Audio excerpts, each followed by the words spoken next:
on the deck was loud, laced with champagne and cruelty. The sun was sinking into the ocean, painting the sky in blood-orange streaks. Wind brushed past expensive gowns, gold cufflinks, and champagne flutes as the yacht gently rocked under the weight of the elite. But I wasn't watching the sunset. Before we begin, drop a comment and tell us what would you do in this situation? Be honest. Tell me in the comments below.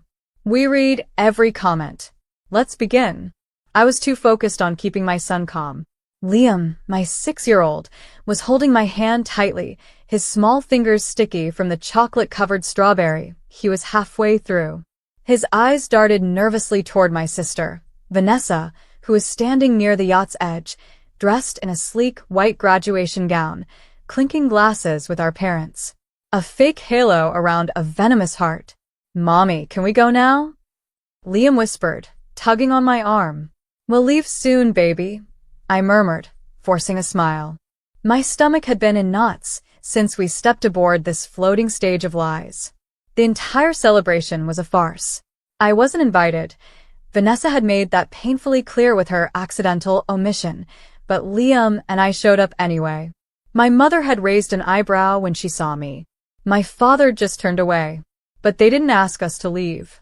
They didn't need to. They had a plan. "Hey, loser," Vanessa called out suddenly, waving me over. "Don't be a wallflower. Come take a picture with the real success in the family." People turned. Some chuckled. Some just sipped and watched. I didn't move. Vanessa's smile stretched wider. "Come on, Leah.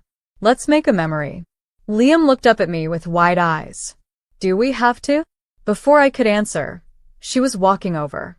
My mother followed her, eyes sharp, jaw clenched. The air suddenly felt different. Vanessa reached us, eyes gleaming. "Let me help you get a better view of the ocean." Then it happened. Fast. A shove, sharp and sudden. My heels scraped the deck. My body twisted. And then, another shove, harder this time. From behind. I spun in midair, arms reaching for Liam, but he was already falling, small arms flailing. My scream tore through the wind. "Liam!" And as my feet left the deck, I turned just in time to see my mother's cold, perfect smile. "This is where you both end," she said flatly. Vanessa's smirk cut deeper than the salt water that crashed into my mouth. "Bye-bye, dead weights." We hit the ocean like broken dolls. Salt. Darkness. Cold. Liam's scream was muffled by the waves. I fought to get to him, fought with every limb, every breath, adrenaline turning my arms into engines. My lungs burned. My dress dragged me down like chains. I reached him, held him. He was crying, panicking, kicking. "Mommy, mommy, I'm here. I've got you, baby." The yacht didn't slow down. No one shouted. No one threw a life ring. No one looked back. They just sailed away like we never existed. We treaded water for what felt like forever, waves swallowing our cries as the yacht grew smaller and smaller until it disappeared into the dying light. There was no moon yet, just the cold sea and the weight of betrayal pressing on my chest like an anchor. I was shaking. From cold. From fury. From the echo of my mother's voice. "This is where you both end." How many times had I forgiven them? How many times had I made excuses for the way they treated me like a stain on their polished image? And now they had tried to erase me. Erase us. Liam was sobbing against my shoulder, clinging to me with all the strength his tiny body could muster. "Mommy, I'm scared. Are we dying?" "No," I said, voice trembling. "No, baby. Not today. Not like this." I scanned the horizon, adrenaline fighting off the cold. Somewhere in the distance, faint lights flickered. Another boat. Maybe. Maybe hope. I started swimming, holding Liam above water with one arm and kicking with the other. Every stroke tore fire through my muscles, but I didn't stop. Couldn't. Hours blurred. Salt burned my throat, my eyes. Liam passed out in my arms at some point. I screamed for help, again and again, until my voice was just a scratch in the wind. Then a light. A spotlight cutting through the black. Voices. Hands. We were pulled aboard by a small fishing boat, Two older men with rough hands and concerned eyes, lifting Liam first, then me. My body collapsed onto the deck like dead weight, but I clutched my son's hand like a lifeline. Jesus, one man muttered. What the hell happened to you two? I opened my mouth, but the only thing that came out was a sob. A deep, shaking sob from the pit of my soul. Not from fear. Not from exhaustion. From the realization that my own mother had looked me in the eye and smiled. And let go. The hospital was cold. Too clean. Too quiet. Liam was safe, sleeping under a heated blanket. No water in his lungs, thank God. But the nurses kept looking at me like I was made of glass. Like I might shatter any second. A detective arrived. I told him what happened. Every word, every shove, every scream. But his face didn't shift. You have any proof? He asked, arms crossed. Proof. I whispered, voice cracked. You think I made this up? No, he said carefully. But your family's influential. Powerful. They've already filed a report saying you were drunk, emotionally unstable, and jumped overboard. I laughed, broken and bitter. Of course they did. He looked uncomfortable. We'll investigate. I nodded. You do that. 2 days later, I stood in front of my childhood home. Liam was at a friend's house, safe for now. I stared at the gate, the white columns, the roses lining the driveway like they guarded royalty. The same house where I grew up in shadows. Where love was conditional. Where I was taught that perfection was everything, and I was anything but. I walked up the steps slowly. I rang the bell. It was Vanessa who opened the door. Her smile vanished when she saw me. You, what the hell? I stepped forward. She stepped back. You thought I drowned, I said calmly. You wanted me to. You're insane, she hissed, trying to slam the door, but I held it open. Is Mom here? She doesn't want to see you. I'm sure. Vanessa's face twisted. You should have stayed gone. This was supposed to be my moment. I tilted my head. It still is. You just don't know how it's going to end. Then I turned around and walked away. Not because I was scared. Because they weren't ready for what was coming. I didn't just survive. I resurrected. 3 days after the fall, after the betrayal, after the water swallowed the last pieces of the old Leah, I stood in front of a mirror in a second-hand apartment and stared at the stranger I had become. My reflection looked haunted, salt-burned skin, tired eyes, lips cracked. But beneath that, fire. I picked up the phone and called a name I hadn't spoken aloud in years. Hello, the voice answered cautiously. Julian. It's Leah. There was silence, then a sharp inhale. Leah? Leah Grant? After all these years. I need your help, I said. You once told me, when you finally decide to stop being their punching bag, call me. Well, I'm calling. His voice steadied. Where are you? Julian Rains wasn't just anyone. He was my ex-fiancé, before my family humiliated him out of my life, calling him a gold digger because he wasn't born with a silver spoon. But he wasn't after my money. He was after me. And now? Now, he was one of the sharpest corporate restructuring consultants on the East Coast. And a quiet billionaire. I told him everything. Not in tears. Not in weakness. I told him like a woman reading her own autopsy. He didn't blink. You want revenge? I nodded. I want them to feel what I felt. I want them to scream like I did when I hit the ocean. But not with water in their lungs, with truth. I want to destroy their lies. He leaned forward, eyes glowing. Then you're going to need power. And the first step? Money. He smirked. No. Information. Weeks passed. Every night I tucked Liam in tighter. Every morning I ran 6 miles until my legs ached. Julian built the plan. I studied it like scripture. My family thought I'd crawled back under whatever rock I came from. They didn't know I was collecting secrets. Vanessa's scholarships? Bought. Dad's offshore accounts? Dirty. Mom's pristine reputation? Stained with old affairs and a hush-money abortion she forced a maid into 20 years ago. I gathered receipts like I was building an empire. And I was... A media friend Julian knew started poking around the yacht. A whistleblower from the kitchen crew reached out. She saw everything. Heard everything. I heard your mom say, if she floats back, we'll say she jumped. If not, problem solved. I recorded it. We had it. Now, we set the match. The morning it all began was bright and clear. Vanessa was holding a press event, an engagement announcement, and public charity partnership. My parents had built her up as the golden daughter, the face of perfection. I walked in, heels clicking like thunder, wearing a white silk blouse, Liam's hand in mine. Cameras turned. Gasps erupted. Vanessa's jaw dropped. What the how? You look surprised to see a ghost, I said into the mic a reporter shoved in my face. I turned to the crowd. Let me reintroduce myself. I'm Leah Grant, the woman my family tried to drown on a yacht 3 weeks ago. And I'm not dead. A ripple of gasps swept through the audience. You pushed me, I said to Vanessa, and you smiled while I fell. Then I pulled out a flash drive. The world deserves to know what happens when power turns into poison. The press went wild. Within hours, headlines exploded. Socialite tried to drown sister? Investigation reopened. This is where you both end. Cold words from a cold matriarch. Old money, new crimes. The internet devoured it. Sponsors pulled out. Vanessa's fiancé vanished. And my mother?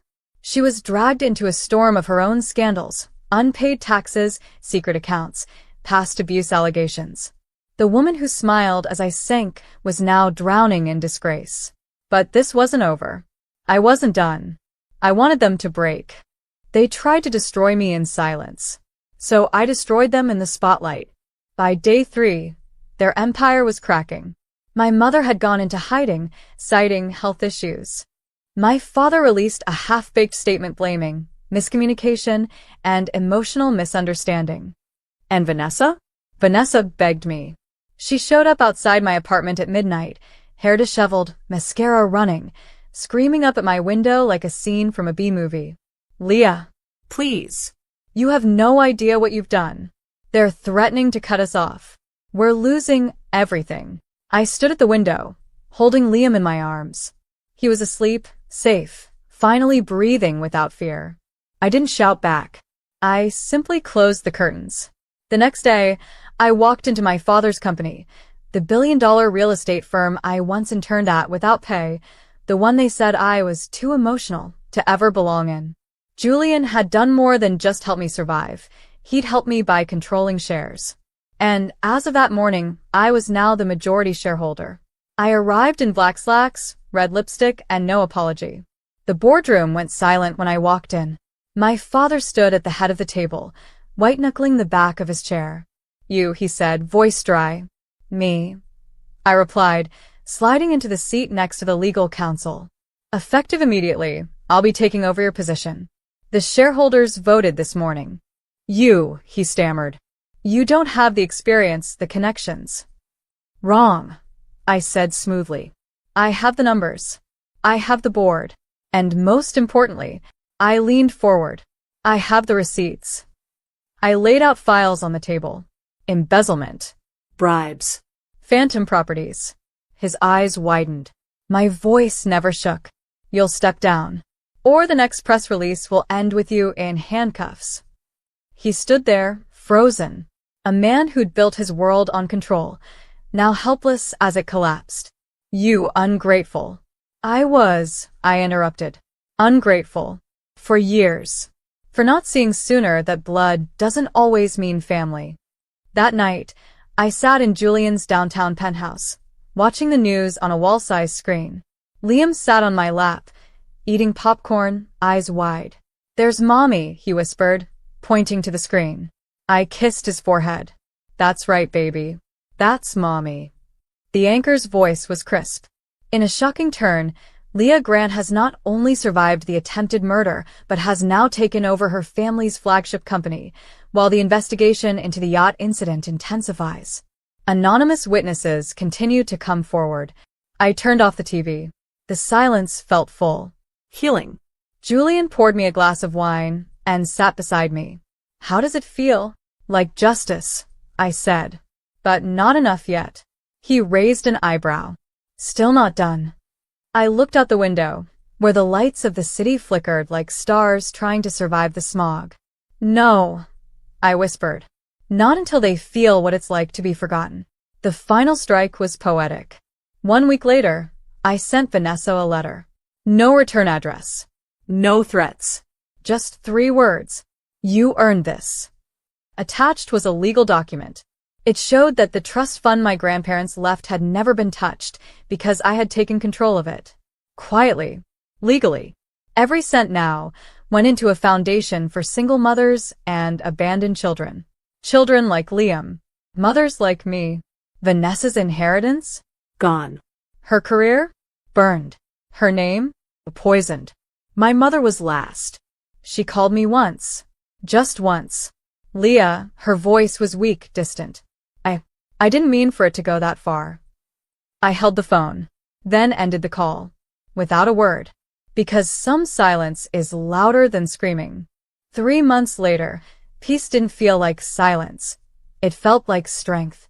I stood in front of a full auditorium, dressed in a soft navy suit, microphone in hand, Liam seated in the front row, kicking his legs and beaming. The backdrop behind me read, "The Leah Grant Foundation. Launch Gala for Forgotten Mothers."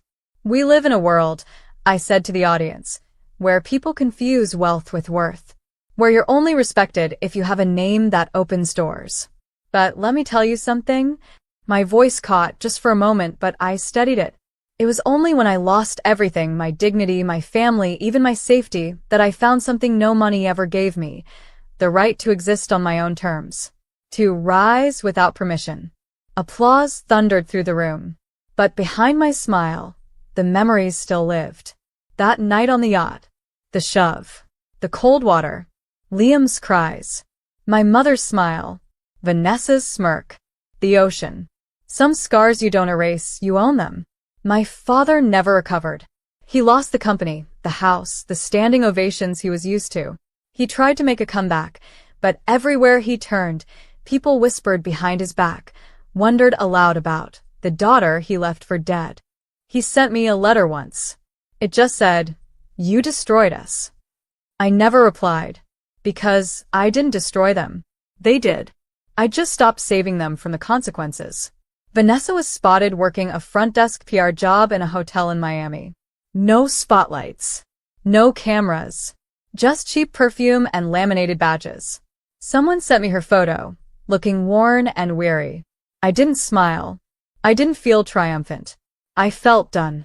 Because sometimes the best revenge isn't revenge at all. It's moving on. And my mother? She disappeared to Europe, clinging to some old money and older secrets. She avoided jail thanks to her lawyer's backdoor deals, but the world she ruled no longer listened to her. No calls. No invitations. She became a ghost. Just like she tried to make me.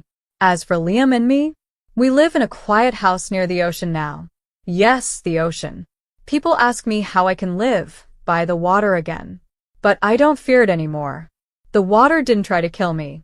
They did. And I didn't drown. I rose.